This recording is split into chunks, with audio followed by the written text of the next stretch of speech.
In this week's In-Ear Insights, let's talk about the content supply chain. So the content supply chain is a concept introduced by some very enterprising content marketers that basically is what is the process from ideation all the way through distribution of getting a piece of content made? And there's a number of processes and people and vendors along the way. Katie, when you hear content supply chain, what does that mean to you? It means that somebody got paid a lot of money to create a new term for an old thing. But in reality, what does content supply chain mean to me? I feel like I'm about to write a 5th grade essay. But basically, it says to me, it's the process in which you produce content. It's whether you're using technology or people or a combination of both, but it's how you're getting from ideation to finished product and how it's getting disseminated. It's a supply chain. Are you sourcing it from third parties? Are you creating it yourself? But it all comes down to defining the process. Yep. And as you said, this is not a new concept by any means. In fact, we've been talking about the components of content supply chains for 25 years now. The construct is pretty simple. In fact, we have a framework from a long time ago. I think this was 2006 was the original version of this. But it's basically this: create, distribute, activate, measure, govern by your strategy. So you have to create the content and all the people, processes, and platforms to do that. You have to distribute it. So where is this going to go? How are you going to get it out there? You have to activate it through things like advertising and influencers and SEO. And you have to measure it. Like, did it do the thing? Unsurprisingly, this sounds an awful lot like the 5 Ps. Who knew? And yet, as you said, there are folks who are in many cases working for vendors or very expensive consulting firms who are positioning content supply chain as something that is new and innovative rather than something that is literally decades old. So from that perspective, Katie, what are the things that, if someone's saying, hey, we need to evaluate our content supply chain, what do you say to them? How do they do that using the 5 Ps? The first thing, unsurprisingly, is what is the purpose? So we need to evaluate our content supply chain. If you said that to me, I would look you in the eye and say, why? What the heck are you talking about?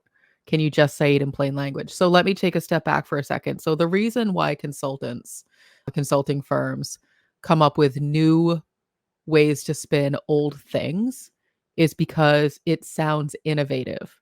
It sounds expensive. And a lot of companies are driven by, I want to be the best in class. I want to be the most innovative. So if I can say I have a content supply chain versus I have a content strategy, people go, I think I need a content supply chain. Well, do you have a content supply chain? I have one. And so that's why consultants are the worst, and they continually invent new terms for old things. So getting back to the point, Chris, if you said we need to audit our content supply chain, the first question I would ask you is why? To do what with? What would we do with that information? So that's where you would start with your purpose. What is the purpose of auditing your content? Basically, what's your inventory? What do you have? How are you creating it? How are you disseminating it? All the things that you just said, with the older framework. Why are we doing this? What are we going to do with the information? And the next would be, well, who's going to do the work? Is it a matter of, first you and I need to go through and handpick what we want to go through, because we have a lot of content that we've created over the past 6 years. And so it's not a small ask in order for us to audit all of it. So are we auditing all of our live streams, just our written content? Are we auditing all of our transcripts and so on and so forth? And then the process, well, how are we going to audit it? What are the metrics that we'll be looking at in terms of auditing? Is it just cataloging everything? Is it looking at everything in terms of how well it performed? We can make a lot of assumptions. That goes back to having a clear purpose. What are we going to do with this information? The platform is the least important part of understanding this, because if you don't know why you're doing it or how you're going to do it, then the platform is irrelevant. If you say, well, we're just going to look at WordPress, which is where we house a lot of our content. Okay. And do what with it? Just going to stare at it? Going to bring up a web page? We need to understand why we're doing it in the first place, and then our performance. In this case, it's what are we going to do with the information once we audit it? And can we do something with the information once we've done the audit? And so it's very similar to your point, Chris, of this antiquated content distribution framework, which may be old, but is still relevant. It's still the process hasn't changed, whether it's a supply chain or a strategy or whatever. You have to create it, you have to put it out somewhere, and you have to measure it. I think one of the things implicit in a term like supply chain, like content supply chain, is invoking other consulting practices like supply chain management. And the point of supply chain management, to, going back to the first P, isn't necessarily performance per se. Performance is part of it, but the purpose in a lot of cases when companies do supply chain management audits is cost reduction. Like they say, we want to Mhm. make our processes faster. We Sure. want to optimize our vendors. We want to reduce our costs and things. And and this is something that I know a lot of folks in the creative space really object to. It essentially says that content itself is a commodity. Quality is assumed, and the mechanism for management is the cost of it. How can we Mhm. reduce? How can we use supply chain management principles to reduce the cost of content production and increase our efficiency? And this, as though content were just kind of this amorphous asset like petroleum. So go, how do we increase the efficiency of our supply chain to produce this stuff and move it down the pipeline as quickly as we can? Mhm. And so when we hear people talking about content supply chain and content supply chain management, I think what we're subtly hearing also is, hey, you should be buying our software, and your content costs too much to produce. You should be producing more content at lower cost, and there's no mention of quality. Well, and I think that, to your point, using the term supply chain, it implies consistent churning of content. So you're just going to keep churning out content as a supply chain because the supply chain is that it's a chain of supplies. And so you think about, manufacturing, a literal warehouse where things are coming down an assembly line, like one after another. It's how they scale, and everything is the same. And I think that that's the thing that isn't being talked about with content supply chain is the sameness. In order to churn out that much content consistently, you're going to have very little variation. And that's sort of one of the challenges and pushbacks of generative AI right now is that there's a lot of sameness being produced. If people are trying to use generative AI to scale their content practices or create a content supply chain with, other software and not people and not creative teams and not writers, you're going to get what you've asked for, which is you're going to get a lot of content.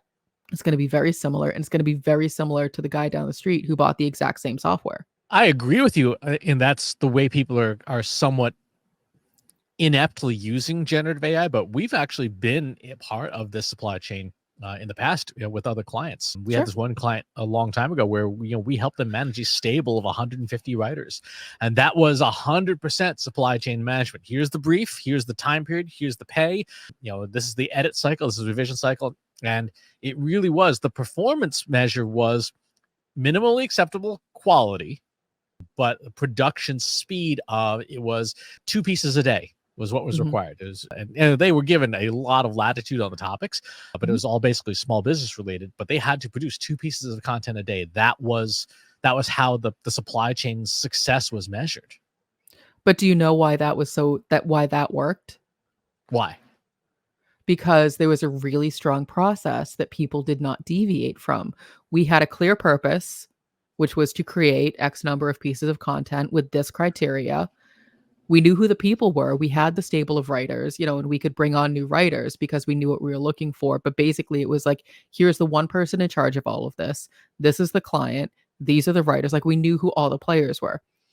It was the process that was the linchpin of this whole thing, because it was, here's the outline, here's the artwork, here's the topic, here's the timeline, here's the criteria, here's this.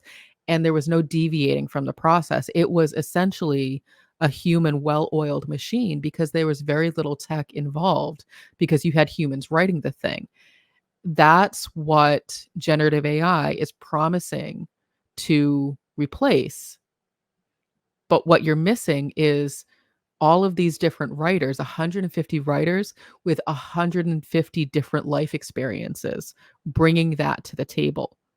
And that, yes, generative AI can replicate that, but that's not how these companies are building that. They're not saying, let's inject 150 different life experiences so that today it's writing like Katie, tomorrow it's writing like Chris, and on Thursday it's writing like John. That's not happening. That's where the sameness. So yes, it can replicate the process.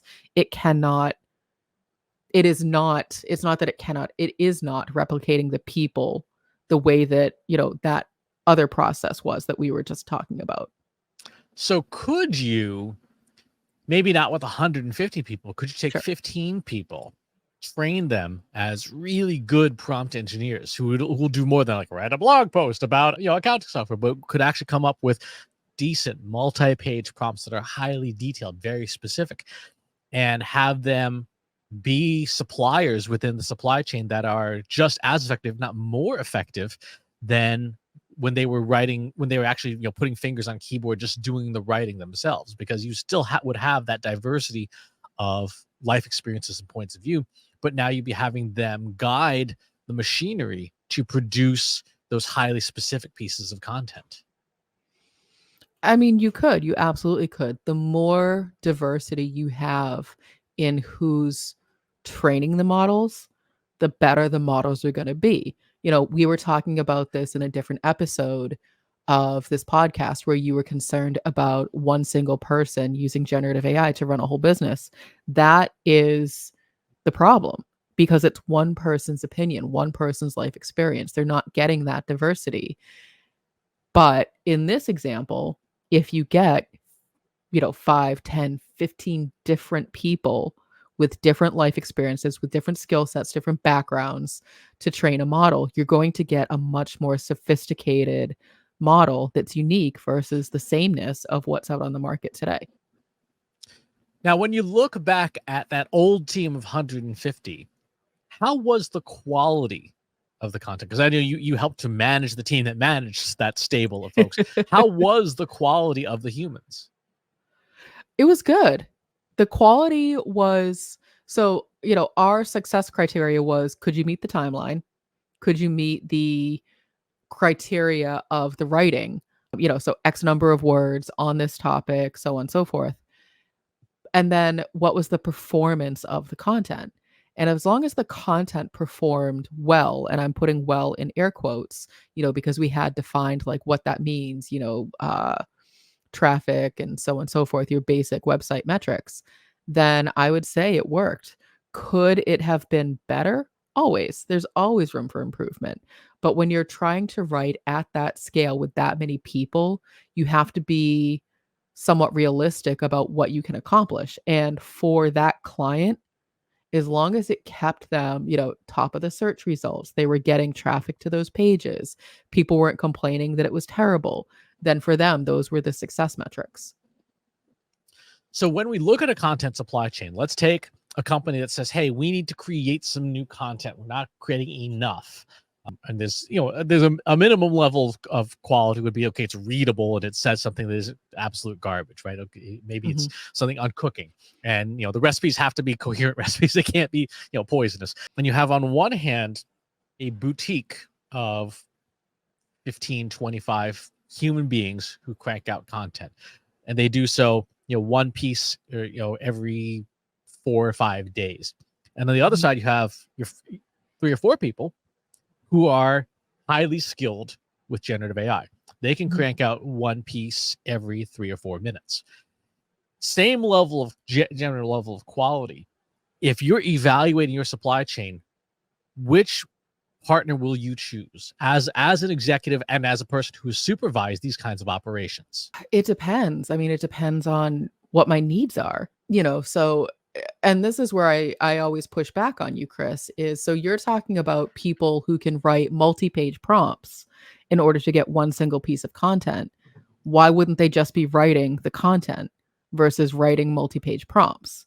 And so in that way, I'm like, am I really getting something other than they have to keep writing multi-page prompts in order to get one single piece of content, but then somebody still has to edit this content. So am I going for volume? Am I going for, traffic, or am I going for thought leadership, which to me is not something you necessarily want to farm out to generative AI. People do. We know this. Right. And so it really comes down to like, what is my goal? What is my purpose of doing this in the first place? If my goal is volume and I just want to increase my awareness and I just want to get more content out there so that I'm dominating search results, so that people know, who we are, what we do, then yeah, I would say that get a couple of people who are really good at generative AI and set the bar lower in terms of performance to say, great, so now you're going to churn out 10 pieces of similar content, but they're going to do pretty well, versus 2 pieces of really high quality content that are going to, do really well. And people are going to be like, yes, I absolutely need to hire that person. Their, opinions on this thing are exactly aligned with mine. I'll give you an example of one of the multi-page prompts so it can help folks. And if you're listening to this, you'll want to head over to the Trust Insights YouTube channel. Go to trustinsights.ai/YouTube to see the video of this. So this is a prompt. This is actually for a critic or an editor, not a writer. But the point of the bringing this up is to demonstrate that the prompt itself contains an enormous amount of information that will help it do its job, applied to multiple scenarios. So yes, it took a while. It took a good hour to develop this prompt, but now it is reusable ad infinitum. Can be used on pretty much anything to critique a piece of content and say like, hey, here's the things that you screwed up. Well, that's what I have it written for.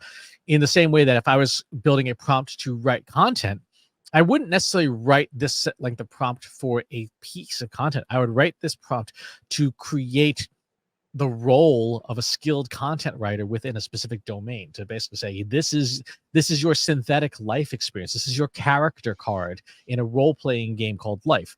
And then that persona would be the generator, in the same way that you and I built an ideal customer profile. Like, we're not going to build an ideal customer profile for every piece of content. We will build an ideal customer profile for a big concept, and then ask that profile like, hey, I want to write a piece of content about this. What are the things that you would care about if I was to write a piece of content about content supply chain, right? And our profile might say, that's a BS term, I don't care about it, right? Or it might say, that sounds interesting, here's what I would want to know. And then from there, you would have a language model build from that. So you have these master prompts that are big swings to give that synthetic person, almost a synthetic persona, that then can generate 50, 100, 200, 500 pieces of content that's much more unique, because we invested the time up front to build that persona to begin with.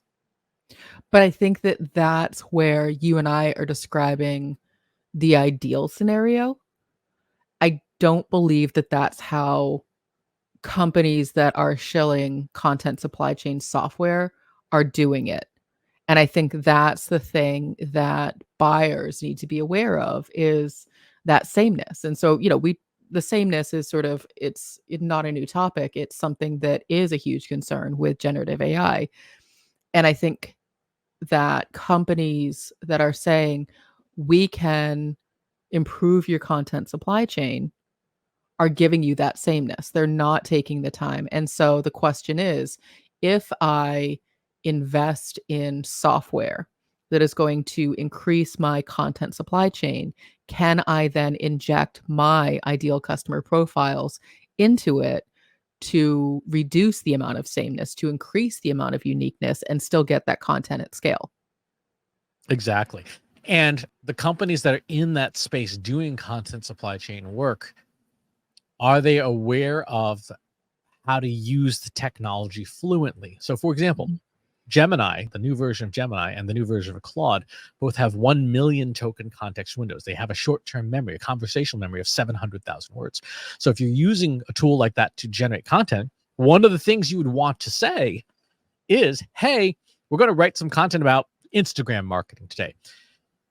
Don't reuse any of the stuff you've already written. Write new, unique stuff. And because that memory is so vast, it alone can power a lot of that uniqueness to say like, oh yeah, I've already referenced, understand your Instagram niche. I don't need to say that in every single piece of content. I don't need to say vary your content types, reels and stories and stuff like that. But that we already said that. So a lot of content supply chain management for the buyer is understanding the capabilities of the vendors within your supply chain and going, how do you account for this or that? And that really comes from requirements gathering. So Mhm. if you are doing an evaluation of your content supply chain, you have questions, you want to know what questions to ask vendors, let us know. It's something we help with. Go to trustinsights.ai/AI services, because we can help you evaluate your vendors and see how much is smoke and mirrors versus how much is the real deal.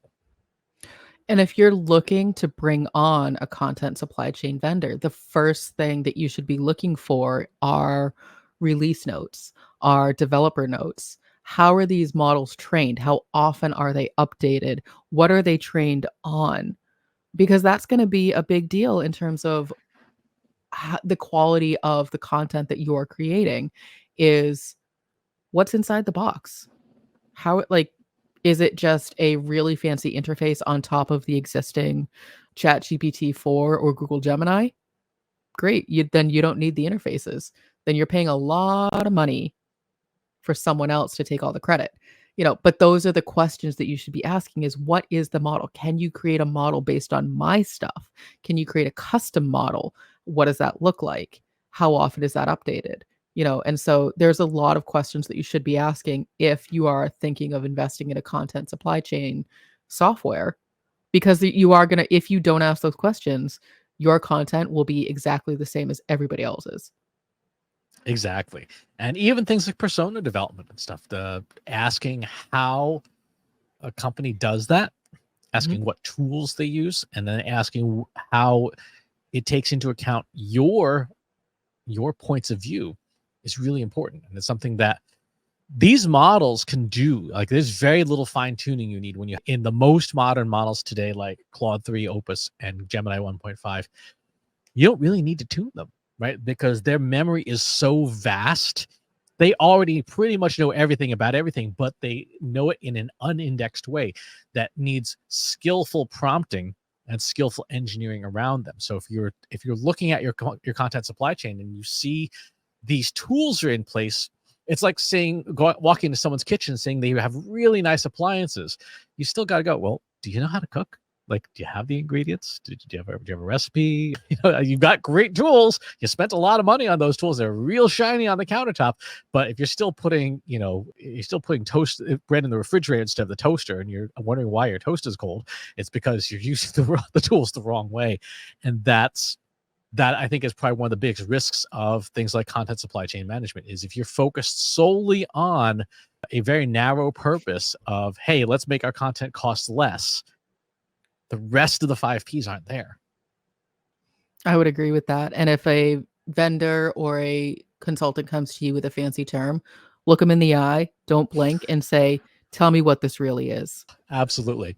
If you've got some thoughts or you've been sold some content supply chain management software or services and you want to share your experiences, pop on over to our free Slack group. Go to trustinsights.ai/analytics for marketers, where you and over 3,000 other marketers are asking and answering each other's questions every single week. And wherever it is you watch or listen to the show, if there's a channel you'd rather have it on instead, go to trustinsights.ai/TI podcast, where you can find us wherever fine podcasts are served. And while you're on the channel of your choice, if there's you have an opportunity, please leave us a rating and a review. It does help share the show. Thanks for tuning in, and we'll talk to you next time.